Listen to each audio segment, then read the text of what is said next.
இறை இயேசுவில் பிரியமான சகோதர சகோதரிகளே, இன்று நாம் ஆண்டின் பொதுக்காலம் 15ஆம் ஞாயிறை சிறப்பிக்கின்றோம்.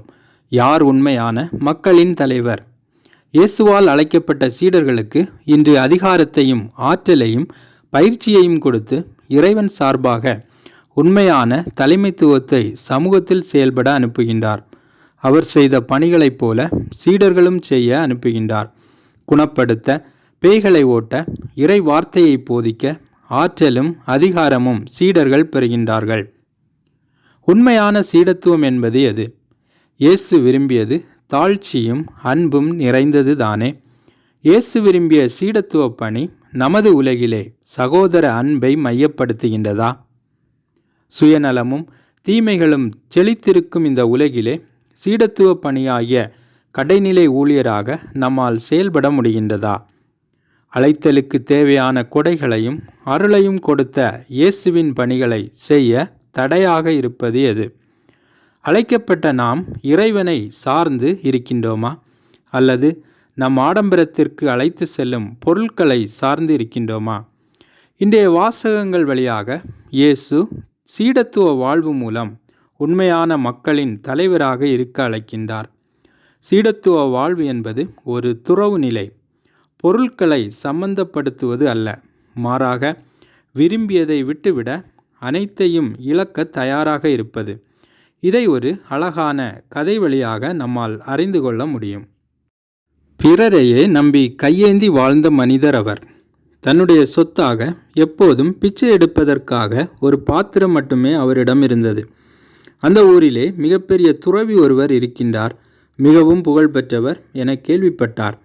அவரை எப்படியாவது சந்திக்க வேண்டும் என்று இந்த பிச்சைக்காரர் ஆர்வம் கொண்டார்.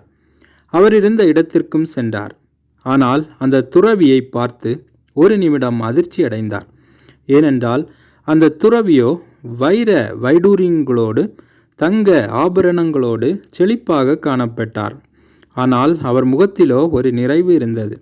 பிச்சைக்காரர் பேசத் தொடங்கினார். நான் உங்களை நினைத்து வந்ததோ ஒன்று. ஏதோ உங்களை முற்றிலும் துறந்தவர் என்று எல்லோரும் புகழ்கின்றார்கள். நீங்களோ அனைத்தையும் பெற்று மகிழ்ச்சியாக இருக்கின்றீர்களே. உங்களை நானும் நம்பி வந்து விட்டேனே என அவரை பார்த்து நொந்து கொண்டார். நீங்களா துறவி என்று சொன்னார். சரிப்பா, எல்லாத்தையும் விட்டுவிட்டு இப்போதே நான் உன்னுடன் வந்து விடுகின்றேன் என்றார் துறவி. அப்படியானால் என்னுடன் வாங்க என்றார் பிச்சைக்காரர்.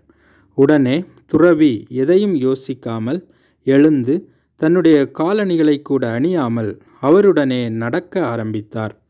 சிறிது நேரம் நடக்க ஆரம்பித்தவுடன் பிச்சைக்காரர் பதற ஆரம்பித்தார். நெல்லுங்க துறவியே, என்னுடைய பிச்சை எடுக்கும் பாத்திரத்தை உங்கள் இடத்திலேயே விட்டுவிட்டேன் என்றார். துறவி புன்னகையுடன் பேச ஆரம்பித்தார். துறவு என்பது பொருட்களை சம்பந்தப்பட்டது அல்ல, நம் மனங்களையும் எண்ணங்களையும் சம்பந்தப்படுத்துவது என்றார். இயேசுவின் சீடத்துவ பண்புகளில் யார் மக்களின் தலைவர்? தன்னையே பிறருக்காக கொடுப்பவர்களை தலைவர்கள் என்கின்றோம்.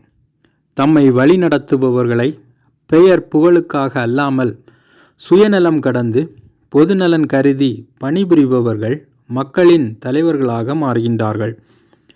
இயேசு விரும்பிய சீடத்துவம் மக்களின் தலைவன் என்ற கண்டுபிடிப்பிற்கான ஒரு அழைப்பு.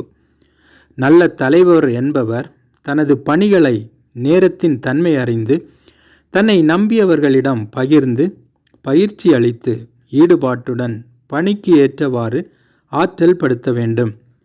இயேசுவின் பணிவாழ்வும் தலைமைத்துவமும் அதை நோக்கியவாறே இருந்தது. முதலாவதாக பணிக்கான விதிமுறைகளை இயேசு சீடர்களுக்கு அறிவிக்கின்றார். பயணங்களில் தொடங்கும் சீடத்துவ பணி தெளிவு நிறைந்ததாக, இறைவனை மையப்படுத்தியதாக இருக்க வேண்டும். பொருட்களில் கவலை கொள்ளாமல் கடவுளில் நம்பிக்கை வைக்கும்போது அதன் வழியாக தங்களுக்கு தேவையானதை நம்பிக்கையாளரின் இதயங்கள் வழியாக அறிவுறுத்தப்படும் என விளக்குகின்றார். சீடர்கள் கணங்களை குறைத்து வளங்களை சேர்ப்பதில் ஆர்வம் காட்டாமல் மனித மனங்களிலும் எண்ணங்களிலும் கவனம் செலுத்த அறிவுறுத்துகின்றார். பெறுபவர்களாக சாயல் இழந்து வாழாமல் கடவுளின் சாயலாக கொடுப்பவர்களாக வாழ அறிவுரை கூறுகின்றார். செல்லும் வழிகளில் நடமாடும் புனிதர்களாக கடவுளின் அன்பையும் இறைவனின் பராமரிப்பையும் விதைக்க அறிவுரை கூறுகின்றார். பயணங்களின் போது அதிகமான இறைவன் வழங்கிய சுதந்திர காற்றையும் எல்லையில்லா மகிழ்ச்சியையும் எடுத்துரைக்க அனுப்பப்படுகின்றார்கள். இரண்டாவதாக, உங்கள் கால்களில் படிந்துள்ள தூசியை உதறிவிடுங்கள் என்று அறிவுறுத்துகின்றார். மனித வாழ்வானது அன்பாக உறவினர்களை உபசரிப்பதிலும் விருந்தோம்பலிலும் உறவு நிலையை மேம்படுத்துவதிலும் அடங்கியுள்ளது. இவை அனைத்தும் அப்போதைய பாலஸ்தீனத்தில் முக்கியமான ஒன்றாக கருதப்பட்டது. இயேசுவும் அறிந்திருந்தார். நற்செய்தி அறிவிக்கும் போது வரவேற்பும் பங்களிப்பும் மக்களின் முக்கியமான செயலாக, அவைகள் கிடைக்காத போது புறக்கணிப்பு, சவால்களை எவ்வாறு எதிர்கொண்டு இறைப்பணியில் தொடர்ந்து செல்வது என அறிவுறுத்துகின்றார். எதிர்மறையான மக்களிடமிருந்து எவ்வாறு தப்பிப்பது என்பதையும் அறிவுறுத்துகின்றார். மூன்றாவதாக, சீடத்துவ வாழ்வின் நிறைவை குறிப்பிடுகின்றார். கடவுளின் அன்பையும் இரக்கத்தையும் நற்செய்தியாக வழங்குங்கள் என அறிவுறுத்துகின்றார். வாழும் நம் கடவுள் மன்னிப்பின் கடவுள், அன்பான தகப்பன், நம்மை மீட்பதில் கவனம் கொள்கின்றார் என்று அனுப்பி அறிவிக்க, ஆற்றுப்படுத்த, இறைவனை சார்ந்து பணிவிடை புரிய மனம் மாறி கடவுளின் இரக்கத்தை பெற இறைவன் விரும்புகின்றார். நற்செய்தியை பெற்றவர்கள் செயல் வடிவம் பெற்று உப்பாக கரைந்து, பிறர் வாழ்வில் சுவையூட்ட, மெழுகாகி தேய்ந்து, பிறர் வாழ்வில் ஒளியேற்ற, நம்மை எதிர்ப்பவர்களை அரவணைக்க கடவுளின் சாட்சிகளாய் மாற விரும்புகின்றார். நண்பர்களே, இறுதியாக சீடத்துவ பணியில் இந்த உலகிற்கு அதிகம் தேவைப்படுவது விலைமதிப்பற்ற அன்பு. பதவிக்குரிய அடையாளங்களை களைந்து பிறரை தடையின்றி சீடர்களாக சந்திப்போம். முகவரி தெரியாத மனிதர்களிடம் இறைவன் கொடுத்த சீடத்துவ அடையாளங்கள் வழியாக அன்பின் முகவரியாக நல்லெண்ணத்தை விதைப்போம்.